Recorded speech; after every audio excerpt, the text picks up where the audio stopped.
సంస్థ అండి.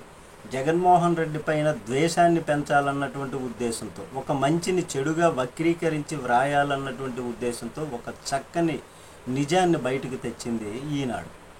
8 లక్షల ఇళ్ల స్థలాలు ఖాళీ, వైకాపా పాలనలో 11,000 కోట్లతో భూములు కొనుగోలు చేశారు. పేదల పేరుతో ప్రభుత్వ ఖజానాను కొల్లగొట్టినటువంటి పెత్తందారులు నివాసయోగ్యం కానివి కొన్ని, శ్మశాన వాటికల వద్ద మరికొన్ని, నాటి జగనన్న కాలనీల లబ్ధిదారుల పరిస్థితులు ఇవి అంటూ ఇంటి పట్టాలు పొందినటువంటి వారు 18,34,769, ఇప్పటి వరకు పరిశీలనలో ఖాళీగా ఉన్నట్లు గుర్తించినటువంటి ప్లాట్లు 8 లక్షలు.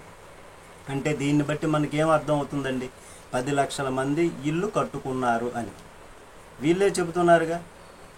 మరి ఏపీ చరిత్రలో, ఆంధ్రప్రదేశ్ చరిత్రలో, ఉమ్మడి ఆంధ్రప్రదేశ్ చరిత్రలో, అలాగే విభజన తర్వాత ఆంధ్రప్రదేశ్ చరిత్రలో ఎన్ జనార్దన్ రెడ్డి గారు, అలాగే కోట్ల విజయభాస్కర్ రెడ్డి గారు కానీ, మరి చెన్నారెడ్డి గారు కానీ, ఎన్టీఆర్ గారు కానీ, చంద్రబాబు నాయుడు గారు కానీ, రాజశేఖర్ రెడ్డి గారు కానీ, రోషయ్య గారు కానీ, కిరణ్ కుమార్ రెడ్డి గారు కానీ, తాజాగా జగన్మోహన్ రెడ్డి గారు ఎప్పుడన్నా 5 సంవత్సరాల ప్రభుత్వం ఉన్న సమయంలో ప్రభుత్వంలో 10 లక్షల ఇల్లు ఇచ్చినటువంటి మగాడు ఎవరైనా ఉన్నారండి?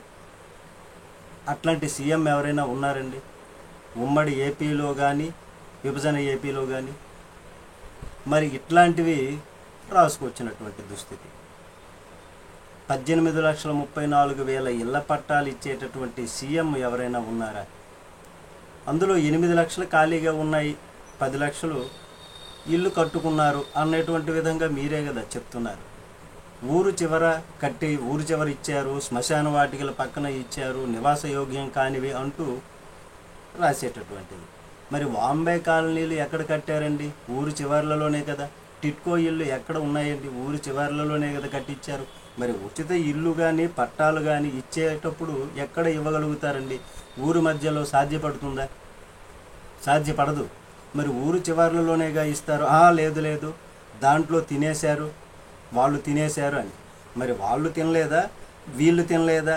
తినేవాళ్ళు తిని చావండి. కానీ జనాలకి 10 లక్షల ఇల్లు కట్టిస్తే అంత గొప్ప విషయాన్ని విడిచిపెట్టి 8 లక్షల ఇళ్ల పట్టా స్థలాలు ఖాళీగా ఉన్నాయి, మా పరిశీలనలో తేలింది అని చెప్పినటువంటి పరిస్థితి. ఇట్లాంటి జర్నలిజం ఇప్పుడు తయారైనటువంటిది.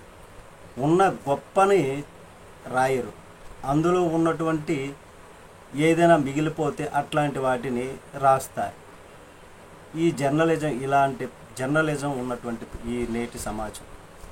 మీరే కామెంట్ చెప్పండి. నమస్తే.